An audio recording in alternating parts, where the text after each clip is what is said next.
தேவையில்லாத பெண் சாபங்கள், பெண்கள்டேந்து வரக்கூடிய தேவையில்லாத சாபங்கள்லாம் இருக்கும். இந்த விஷயத்தை இந்த அக்ஷய திருதியில எப்படி போக முடியும்? எல்லாம் வெள்ளி வாங்குங்கன்னு சொல்லுவாங்க. ஏன்னா இன்னைக்கு சுக்கிரனுடைய அதிபதி யார் அப்படின்னு பார்த்தா வெள்ளி. இன்னைக்கு வெள்ளி வேற ரேட் ரொம்ப அதிகமா ஏறிட்டு இருக்கு. வெள்ளி ரேட் ஏறுது, இன்னைக்கு நம்ம எப்படி பாய் வாங்க முடியும் அப்படின்னா, பால் வாங்கலாம், தயிர் வாங்கலாம், இந்த மாதிரி பொருள்கள் நம்ம வீட்டுக்கு வாங்கலாம், பச்சை அரிசி வாங்கலாம், இந்த மாதிரி வாங்கலாம். ஆனா சில விஷயம் கொடுக்க சொல்றேன் நான். இந்த அக்ஷய திருதியில ஏன் கொடுக்கணும்? என்னடா புதுசா சொல்றாரு, எல்லாம் வாங்க சொல்லும் போது இவர் மட்டும் கொடுக்க சொல்றாரு.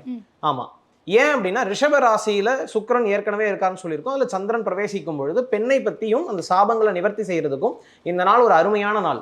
அப்போ இந்த ரிஷப ராசியில இருக்கக்கூடிய சந்திரன் இருக்கக்கூடிய நேரங்கள்ல வீட்டுல ஒரு சுமங்கலிகளை கூப்பிட்டு அவங்களுக்கு வீட்டுல உள்ள பெண்கள் கையால நலுங்கு வச்சு, காலுக்கு நலுங்கு வச்சு விட்டு அவங்களுக்கு மஞ்சள் குங்குமம், தாலி கயிறு, அவங்களுடைய இல்வாழ்க்கைக்கு தேவையாக பெண்கள் பெரிதும் விரும்பக்கூடிய அப்படின்னு சொல்லணும்னா வளையல், மருதாணி, குங்குமம், மஞ்சள், இந்த மாதிரி தாலி கயிறு, இந்த மாதிரி விஷயங்களை வச்சு கொடுக்கும்போது அவங்களுடைய ஆசீர்வாதம்ங்கிறது இருக்கும்.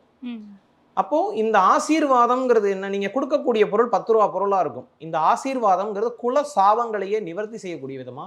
அப்போ இந்த மாதிரி விஷயங்களை செய்யும் போது என்ன ஆகும் அப்படின்னா, குடும்பத்துல கல்யாணம் ஆகாத குழந்தை இறந்து போயிருக்கும். அந்த குழந்தை யாரோடைய முன்னோர்களுடைய பிறப்பா தான் அந்த குழந்தையும் பிறக்குது. இப்ப இன்னைக்கு நான் இருக்கேன்னா நாளைக்கு நான் இன்னொரு பிறப்பா என் குடும்பத்திலேயே பிறக்கிறதுக்கு வாய்ப்பு இருக்கும். அதனாலதான் அந்த பிண்டம் இந்த மாதிரியான விஷயங்கள்லாம் செய்யறோம்.